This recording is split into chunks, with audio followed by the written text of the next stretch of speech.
À la une de ce journal, notre pays et la Chine signent un protocole d'accord portant sur l'annulation de plus de 900 millions MRU de sa dette.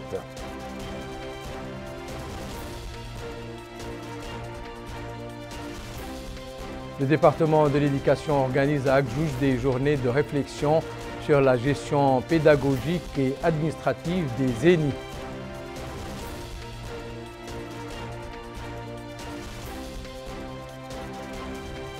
Le ministère de la Santé et Radio Mauritanie signe un accord devant instituer une radio pour l'éducation sanitaire.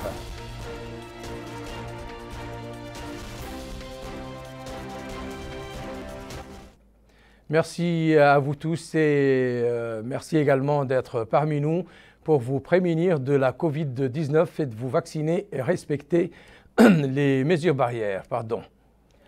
D'abord, ce communiqué du ministère des Affaires étrangères, de la coopération et des Mauritaniens de l'extérieur condamnant énergiquement la poursuite des attaques perpétuées par les milices Houthis sur les territoires d'Arabie Saoudite et des Émirats Arabes Unis Frères. Notre pays estime que la poursuite de telles attaques odieuses constitue une provocation de la communauté internationale et une menace sérieuse de la sécurité et de la stabilité de la région stratégique du Golfe.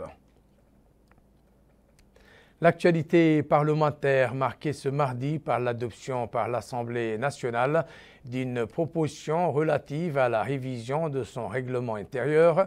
L'Assemblée nationale avait décidé au cours d'une plénière organisée le lundi 6 décembre 2021 sur une demande de son bureau la création d'une commission ayant pour tâche de réviser ce texte. Cette commission a procédé à la rédaction d'un règlement intérieur pour l'Assemblée nationale qui consacre son indépendance en tant qu'autorité législative et y enracine la pratique démocratique. L'article 86 nouveau de la Constitution exige le transfert du règlement intérieur de l'Assemblée nationale avant son entrée en vigueur au Conseil constitutionnel afin de statuer sur la constitutionnalité, quoiqu'il n'ait pas le cachet de droit organique. Je vous le disais dans les titres, le poids de notre dette extérieure vis-à-vis de la Chine enregistre un allègement. 913 millions MRI de cette dette ont été épongés grâce à un accord protocolaire d'annulation signé aujourd'hui à Nouakchott par le ministre des Affaires économiques et de la promotion des secteurs productifs, M. Ousmane Mamoudou Khan, et l'ambassadeur de la République populaire de Chine dans notre pays, Li Baijun Abdul Adamaba. D'un montant global estimé à 913 millions de la Nouvelle-Ougouya, ce protocole d'accord annule le remboursement de 3 prêts du gouvernement de la République islamique de Mauritanie à l'endroit de la République populaire de Chine. Dans le cadre de la coopération bilatérale, notre pays a bénéficié d'appuis conséquents qui ont servi à financer des projets dans des domaines aussi vitaux que la santé, l'agriculture, l'hydraulique, la pêche, la jeunesse et le sport, l'assainissement et le transport. L'allègement de la dette que vient consacrer la cérémonie d'aujourd'hui est une manifestation de cette coopération. Plusieurs infrastructures socio-économiques réalisées par la coopération chinoise témoignent toujours de la qualité, de la vitalité, de la diversité de cette coopération, mais aussi de son efficacité et de sa spécificité. L'ambassadeur de la République populaire de Chine en Mauritanie, son Excellence Li Bingjing, a pour sa part exprimé les avancées significatives que connaît la Mauritanie en matière de développement. Il a une nouvelle fois renouvelé l'engagement de son pays auprès de la Mauritanie dans le cadre de la coopération bilatérale et dans le forum de coopération sino-africaine. L'allègement de cette dette intervient à la suite d'une précédente annulation intervenue le 26 octobre 2021 d'un montant de 59 290 000 yuan. L'actualité est marquée également juste par le démarrage aujourd'hui des journées de réflexion sur la production des outils de gestion pédagogique et d'organisation administrative des écoles normales des instituteurs ENI. L'ouverture de cet atelier qui vise la mise en place d'une nouvelle structure administrative a été présidée par le ministre de l'Éducation nationale et de la réforme du système éducatif. Nous suivons le compte-rendu de Houroul Mouila. Des journées de réflexion ont été organisées à Agjoujt portant sur l'élaboration des outils de gestion pédagogique et l'organisation administrative des écoles normales des instituteurs. Le lancement a été présidé par le ministre de l'Éducation nationale et de la réforme du système éducatif, accompagné du Walid El Inchiri et des autorités administratives et sécuritaires. Le ministre de l'Éducation nationale et de la réforme du système éducatif, M. Mohamed Mer'aini Nouleyi, a indiqué que l'organisation de cet atelier s'inscrit dans le cadre des efforts du département de l'éducation pour accroître le rendement des enseignements afin d'améliorer la qualité de l'enseignement dispensé.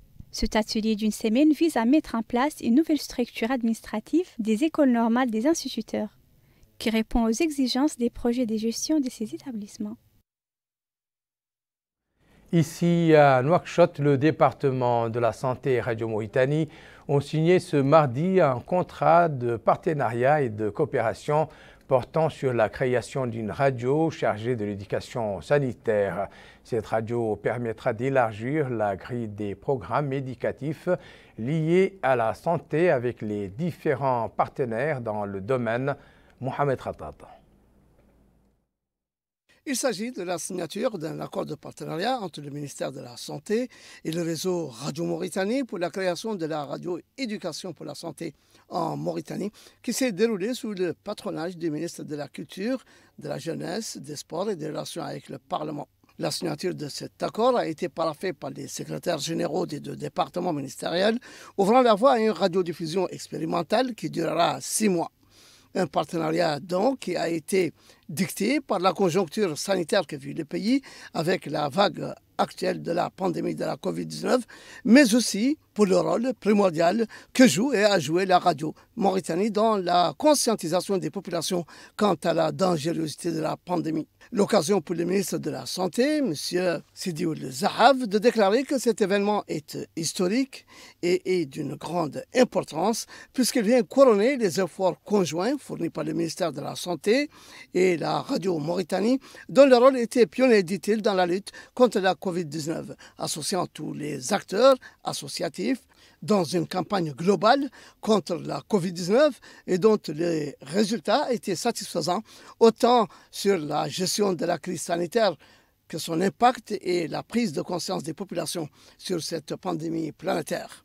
Il est vrai que c'est une mission pour laquelle ont pris fait et cause les médias publics, comme l'a indiqué le ministre de la Culture, de la Jeunesse et des Sports et des Relations avec le Parlement, M. Mokhtar Dahi, soulignant que la radio-éducation pour la santé a pour but d'élever le niveau de la culture sanitaire des citoyens pour qu'ils prennent connaissance de la dangerosité de la maladie, comment s'en prémunir et se soigner à temps. Il a ajouté que la création de la radio-éducation pour la santé relève des leçons tirées de la pandémie de la Covid-19, sachant que le meilleur moyen pour s'y prendre, c'est la prévention, qui n'est autre que l'éducation sanitaire. Et sans doute, dit-il, la radio Mauritanie a su jouer son rôle de sensibilisation et d'éveil des citoyens en s'appuyant sur les cadres du département de la santé auprès desquels elle a pris conseil, d'où le couronnement par cet accord de partenariat donnant naissance à la radio éducation pour la santé. C'est dire qu'un nouveau-né vient de voir le jour en temps opportun pour agrandir la famille du réseau de la radio Mauritanie, cette institution publique de médias la plus ancienne de l'histoire du pays. Ce nouveau média dédié à l'éducation sanitaire représente une nouvelle arme dans la lutte contre la Covid-19 qui a commencé à regresser dans notre pays.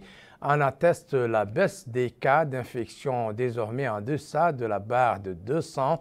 Sans plus tarder, je vous invite à suivre le point de presse du ministère de la Santé sur les dernières statistiques relatives à la pandémie. Pour la situation épidémiologique, durant les dernières 24 heures, 3153 nouveaux tests ont été réalisés, dont 157 PCR. Pour les nouveaux cas positifs enregistrés durant les dernières 24 heures sont au nombre de 168. Les nouvelles guérisons, 1089. Pour les performances de tests, nous avons enregistré de faibles performances dans la wilaya de Nouakchott-Ouest. Les autres régions ont enregistré de bons taux de tests. Pour la courbe de la 4e vague, elle continue sa descente, aussi pour les taux de positivité. Nous avons quelques régions qui ont encore des taux de positivité élevés, à savoir la Saba, l'Adrar et le Tsagan. Pour les cas actifs, toutes les régions pratiquement le nombre continue sa diminution. Pour l'hospitalisation, nous avons enregistré durant les dernières 24 heures 15 nouvelles hospitalisations, toutes simples. Nous avons aussi enregistré 2 nouveaux décès, 12 sorties d'hôpital ont été enregistrées durant les dernières 24 heures. Totalement, sur le territoire du pays, sur les différentes unités de Covid, nous avons 62 malades hospitalisés, dont 21 dans l'hôpital Mohamed Ben Zayed, 8 à l'hôpital national, 10 à l'hôpital Cheikh Zayed. Nous avons une capacité d'accueil qui est très bonne globalement. Pour la situation de la vaccination, nous avons enregistré durant les dernières 24 heures 4490 premières doses, 2643 deuxième dose et 301 doses de rappel. Les couvertures globales continuent à s'améliorer. Pour les personnes ayant reçu au moins une dose, moins de 18 ans, entre 12 et 18 ans, 20,17%, supérieur à 18 ans, 60,02%. Pour les deuxièmes doses, les adultes, 44,08% et 0,38% chez les moins de 18 ans. Et pour les doses de rappel, les taux de couverture sont toujours faibles. L'objectif de notre pays est cependant d'arriver à 0 cas de Covid-19. Ce n'est pas impossible, à condition toutefois que tous observent les recommandations sanitaires et que les différents secteurs contribuent chacun à son niveau à l'effort de sensibilisation. On a noté dans ce cadre l'obligation faite par l'Agence nationale du registre de la population et des titres sécurisés à son personnel de respecter les mesures préventives dans ces différents centres. Aminam Tralil. Le centre d'accueil des citoyens relevant de l'Agence nationale des registres des populations et des titres sécurisés veille à l'application des mesures préventives imposées par les pouvoirs publics afin de limiter la propagation du Covid-19. Le chef du service du réseau des centres de l'agence, M. Mohamed El-Mustafa Ould Abdelrahman, a affirmé au micro d'El Mauritanie qu'une cellule de suivi de la pandémie a été mise en place au sein de l'institution. Son rôle étant la mise à disposition des masques de protection et de produits de stérilisation au profit des visiteurs du centre au niveau de la capitale et à l'intérieur du pays. La stérilisation des mains est obligatoire, vu que le lecteur d'empreintes digitales peut transmettre le virus. Ceci en plus de l'obligation du carnet de vaccination contre le Covid-19 pour pouvoir accéder au bureau de l'agence et bénéficier ainsi des services de l'état civil. Un code de conduite sans exception auquel adhèrent les visiteurs du centre qui se disent conscients de l'importance de l'application de ces mesures et du danger que représente le Covid-19 et ses variants. Certains en font même un thème d'anecdotes et de poésie. Avec sa contribution à la protection de la santé publique, l'Agence nationale des registres des populations et des titres sécurisés devient non seulement un secteur vital au service des populations, mais aussi un partenaire indispensable à la santé et au bien-être de la population. Anima, c'est une importante quantité de produits alimentaires périmés qui est partie en fumée, précisément 8 tonnes de diverses denrées alimentaires qui auraient pu finir dans les marmites de plusieurs foyers avec des conséquences toxiques alimentaires graves. Abdul Adamaba. Plus de 8 tonnes de produits périmés ont été détruits à Néma, en présence du wali de la wilaya du Hod et Charri, Cheikh Abdallah Oulewa.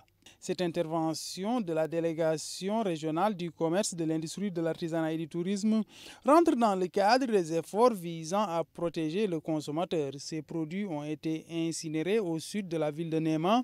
Le délégué régional du commerce, de l'industrie, de l'artisanat et du tourisme a déclaré que cet acte s'inscrit dans le cadre d'une série de campagnes menées afin de protéger les consommateurs.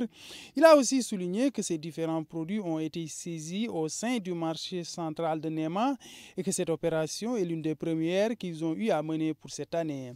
Le représentant de la Fédération des commerçants du Haut-des-Charrés a pour sa part mis en avant l'importance de cette intervention.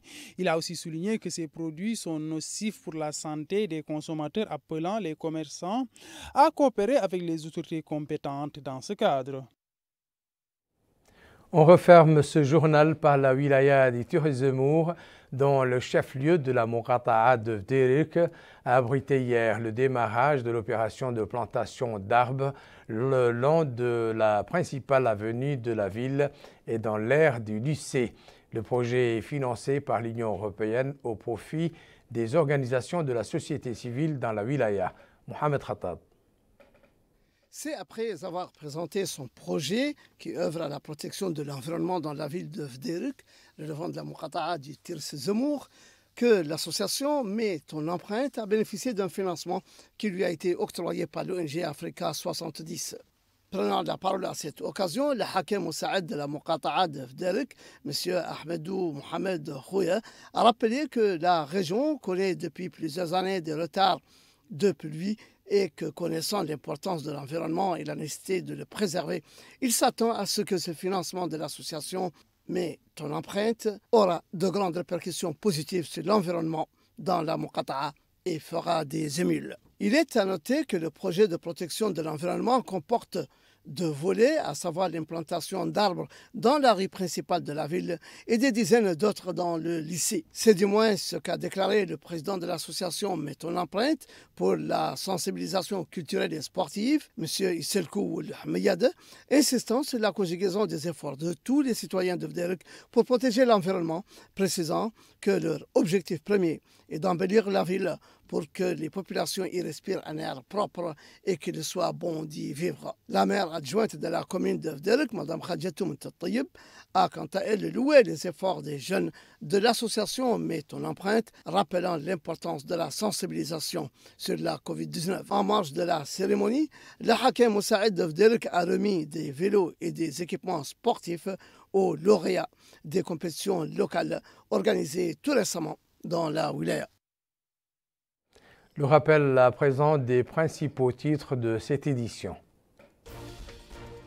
Notre pays et la Chine signent un protocole d'accord portant sur l'annulation de plus de 900 millions MRU de sa dette.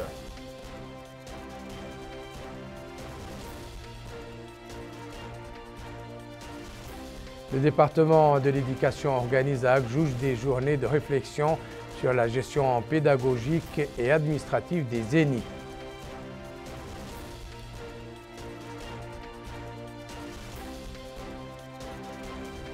Le ministère de la Santé et Radio Mauritanie signe un accord devant instituer une radio pour l'éducation sanitaire.